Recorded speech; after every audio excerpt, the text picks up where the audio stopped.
Hi guys, welcome to the Code Talks. So today we would be going through the lead code question 215, that is kth largest element in an array. Now if you will see, this question is marked as medium, but if we will really look into this question would be very easy because the trick lies around in identifying the data structure that will be used to solve this question. So let's go through the question first and then we'll go through the examples, brute force, and how to solve in a very optimized manner for the interview. Given an integer array nums and an integer k, return the kth largest element in the array. Note that the kth largest element is in the sorted order, not the kth distinct element. So this is one of an important detail that they are saying here, that we need to go through the kth largest element but not the kth distinct element. So we need to solve it without sorting. So let's see one of the example for this particular question.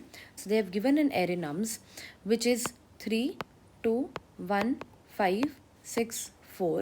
So the k which is given to us is 2 and the output that they expect from us is 5. Now how they got to 5?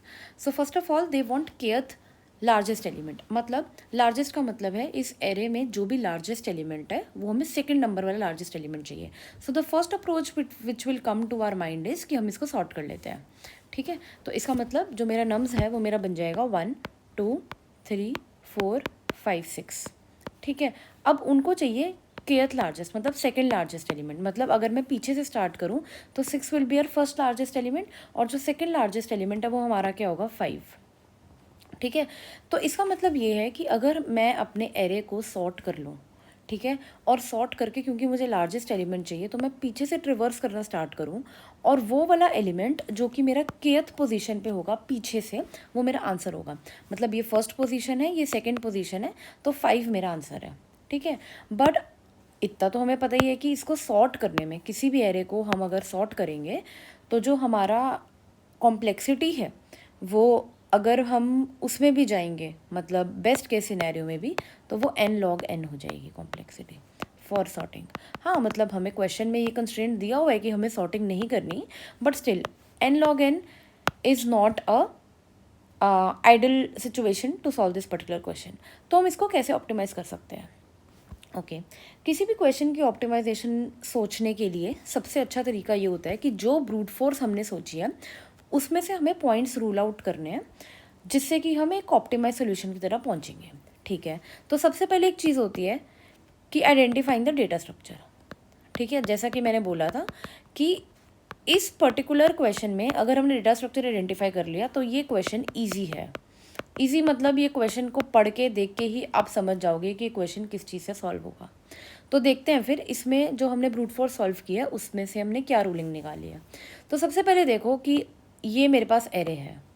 ठीक है, तो मैंने आपको बोला कि मेरा k2 है, तो आपने क्या किया, आपको क्योंकि लार्जेस्ट एलिमेंट चाहिए था तो आपने पीछे से स्टार्ट किया और पीछे से स्टार्ट करके आपने ये देखा कि ठीक है ये मेरा फर्स्ट लार्जेस्ट एलिमेंट है, ये मुझे नहीं चाहिए. उसके बाद आप यहाँ पर आए, ये मेरा सेकंड लार्जेस्ट एलिमेंट है, ये मुझे चाहिए. तो इस क्वेश्चन को ट्रेवर्स करते हुए आपको ये काम आया, ये काम आया, पर आंसर पे पहुँचने में कभी भी हमें ये पोर्शन जो है वो कभी हमारा काम ही नहीं आया. ठीक है, इसका मतलब ये है कि largest element, kth largest element निकालने में आपको छोटे एलिमेंट्स की बिल्कुल भी ज़रूरत नहीं पड़ेगी. ठीक है, क्योंकि हम स्टार्ट ही पीछे से कर रहे हैं.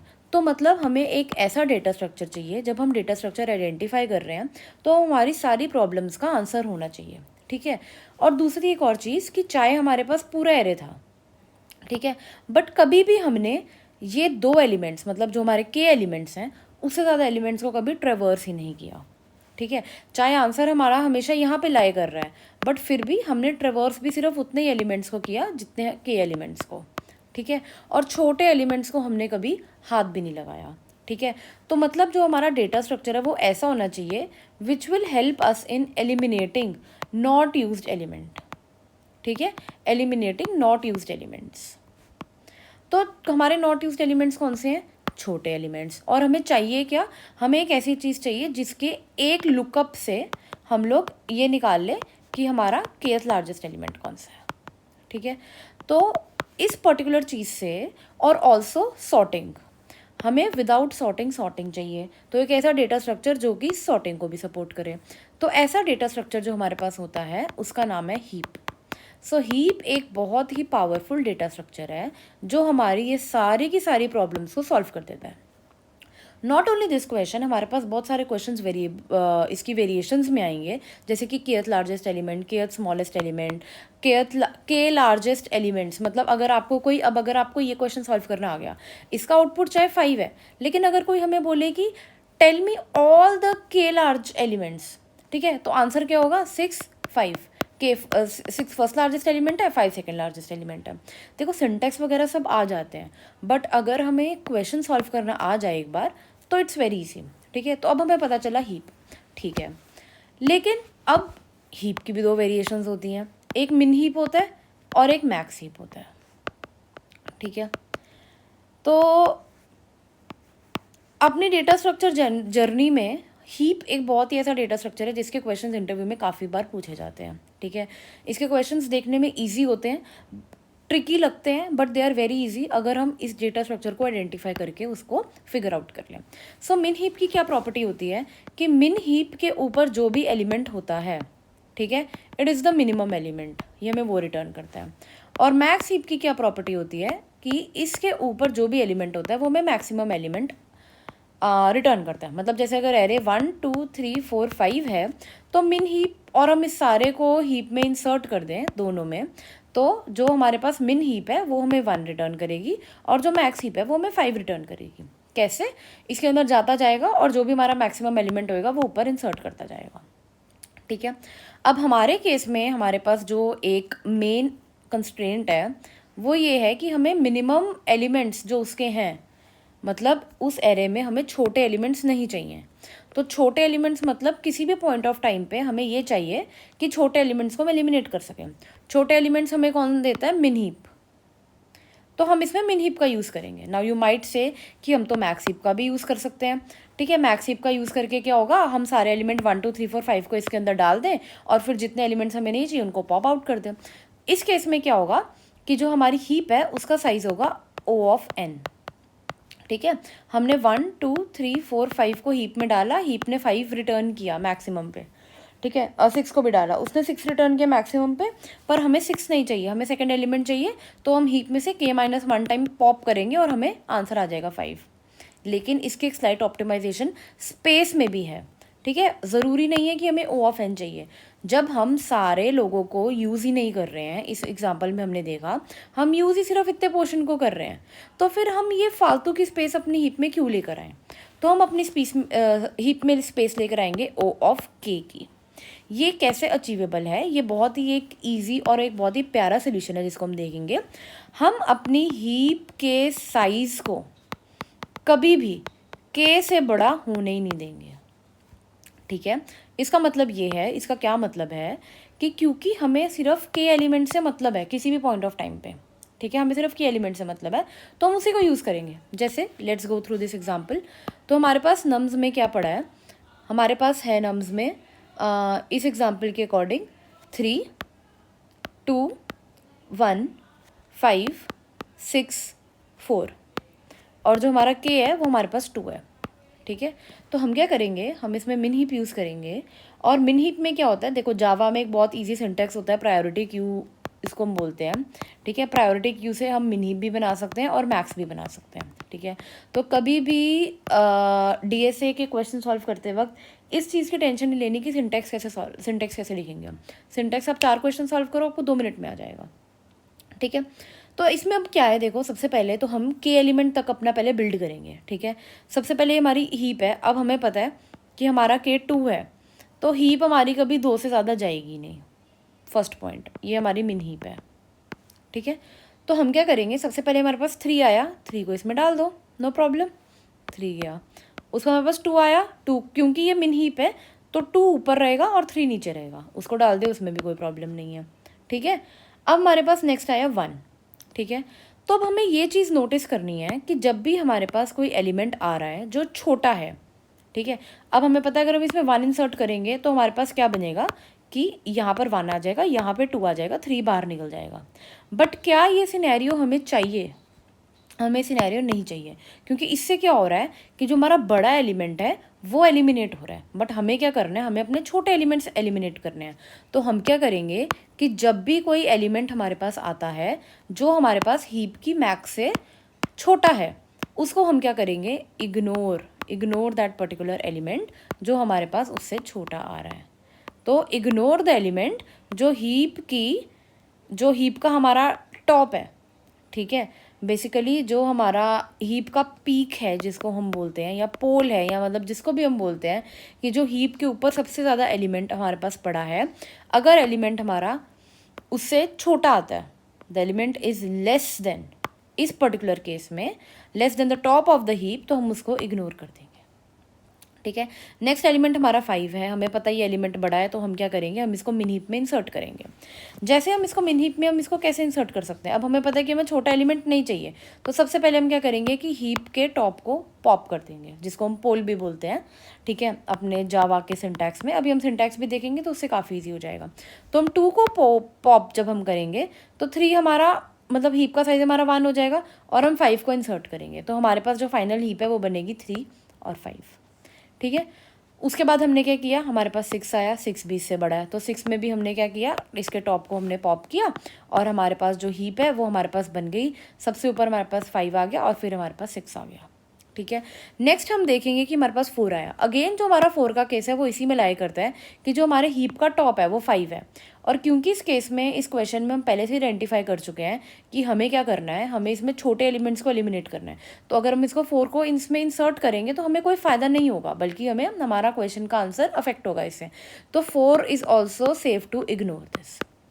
जैसे ही हमने देखा हमारा एरे ख़त्म हो गया है, तो क्योंकि हमारी हीप का साइज़ 2 है, तो हमें कुछ भी पॉप या इतने टाइम उसको पॉप करो, ये करो, वो कुछ करने की ज़रूरत नहीं है।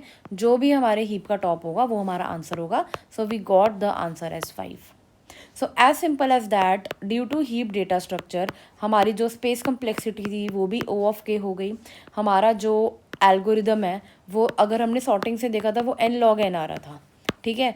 तो n log n क्यों आ रहा था, क्योंकि हम सारा कुछ एक तो सॉर्ट कर रहे थे, ठीक है, तो और उसको बाद में ट्रेवर्स भी कर रहे थे, तो इससे क्या हुआ, n log of k हो गया।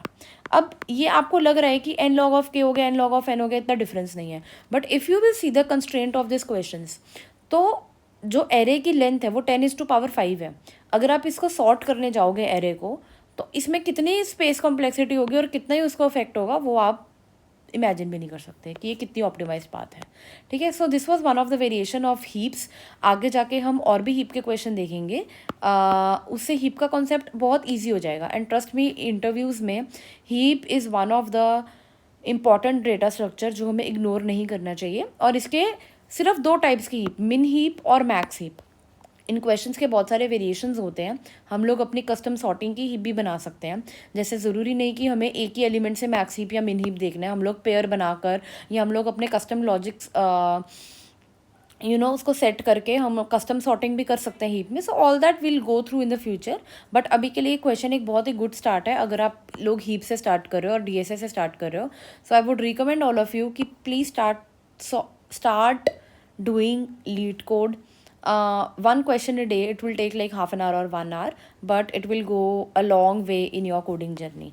So now let's see the code of this particular question. I'll solve it in Java, but obviously like the code is always language agnostic. अगर आपको एक बार लॉजिक समझ आ गया तो फिर लैंग्वेज से फ़र्क नहीं पड़ता। एक बार आपको डेटा स्ट्रक्चर समझ आ गया तो फिर फ़र्क नहीं पड़ता आप C++ में कर रहे हो या जावा में कर रहे हो। Literally the interview doesn't care about it, he only cares कि क्या आप एक ब्रूट फोर्स सोल्यूशन से अच्छे सोल्यूशन पे पहुंच पा रहे हो या नहीं पहुंच पा रहे हो।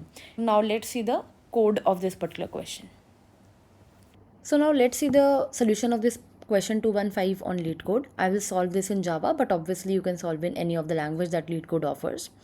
So first of all, heap के लिए हमें प्रायोरिटी क्यू चाहिए जावा में, तो हम क्या करेंगे कि हम एक प्रायोरिटी क्यू बना लेंगे। बट क्योंकि हमने मिन हीप चाहिए, तो बाय डिफ़ॉल्ट जो प्रायोरिटी क्यू ऑफ़र करता है जावा वो मिन हीप ही होती है, तो उसमें हमें कोई स्पेसिफिक चेंजेस नहीं चाहिए होते। जो मैक्स हीप होती है उसके लिए सिंटैक्स थोड़ा डिफरेंट होता है, बट इसके लिए कुछ भी नहीं चाहिए होता। तो हम एक सिंपल ऐसे लिख कर हम प्रायोरिटी क्यू बना सकते हैं। जैसे हमारी प्रायोरिटी क्यू बनी, हमने सिंपल एक चीज़ देखी कि हमें क्या करना है, हमें सारे के सारे एरे को उसमें डाल देना है। तो सिंपली हमने क्या किया, नम्स में से सारे एरे लिए और हमने उनको हीप में डाल दिया। हीप में कैसे डालेंगे, very simple syntax, P Q dot add n. ठीक है, मतलब एलिमेंट हमने डाल दिया, जैसे कि हमने 3 डाला, 2 डाला, 1 डाला, लेकिन हमने देखा कि 1 को हमें नहीं डालना। क्यों? क्योंकि इसका जो साइज़ है वो हमारा उससे बड़ा हो गया। तो इसमें मतलब एक कंडीशन आ जाएगी हमारे पास। कंडीशन हमारे पास क्या आएगी कि अगर हमारा जो साइज़ है पी क्यू का, मतलब इस प्रायोरिटी क्यू का हमारा जो साइज़ है वो हमारा के से बड़ा हो रहा है, ठीक है, तो हमें क्या करना है, हमें उसको सिंपली पोल कर देना है। मतलब जो उसका टॉप एलिमेंट है उसको हमें निकाल के बाहर फेंक देना है। ठीक है, इसको निकाल के बाहर फेंक देने का मतलब ये है कि बाय डिफ़ॉल्ट जो हमारा हीप का सबसे टॉप एलिमेंट है वो मिन एलिमेंट ही होगा। तो मिन एलिमेंट होगा तो उसको हमने बाहर निकाल के बाहर फेंक दिया। It is same as ignoring that particular element. ठीक है, बस इसको करके उसके बाद हमें क्या करना है, जब हमारी फॉर लूप खत्म हो गई, हमारा 3 डाला, 2 डाला, ठीक है, मतलब ऊपर 2 आ गया, फिर 3 आ गया, फिर हमने 1 डाला। जैसे ही हमने 1 डाला, हमने देखा कि इसका जो साइज़ है वो हमारा 3 हो गया, तो हमने इसका टॉप एलिमेंट मतलब कि 1 पॉप कर दिया, बचा 2 और 3। 5 डाला, 5 इसमें रहेगा, तो जो इसका टॉप एलिमेंट है 2 वो पॉप हो जाएगा और हमारे पास 3 और 5 बचेगा। 6 डाला, हमारे पास 5 और 6 बचेगा। 4 डाला, इसका नंबर ऑफ एलिमेंट्स इसके 3 हो गए, 3 हमें एलिमेंट चाहिए नहीं है, तो मिन एलिमेंट जो 4 है सबसे टॉप है वो हमारा पॉप हो जाएगा और हमारा आंसर मिल जाएगा 5। तो लास्ट में हमें इसको रिटर्न कर देना है। रिटर्न क्या करना है, सबसे first element of the heap. तो इसको रन करके देखते हैं अपने लीड कोड में। तो जैसे ही हमने इसको रन किया, हमारा जो सैम्पल टेस्ट केस है वो एक्सेप्ट हो गए। Now let me try to submit this once. तो सबमिट करके सो इसका जो हमारा सबमिशन है, हमारे सारे टेस्ट केस इसमें पास हो गए हैं और हमारा सोल्यूशन सबमिट हो गया। सो या that's easy how heap is. So all the best everyone for your DSA journey, and I hope I can help. Like, share and subscribe to the Code Talks. We'll see you in the future with many more videos of DSA which I hope will help you in your journey ahead. Thank you.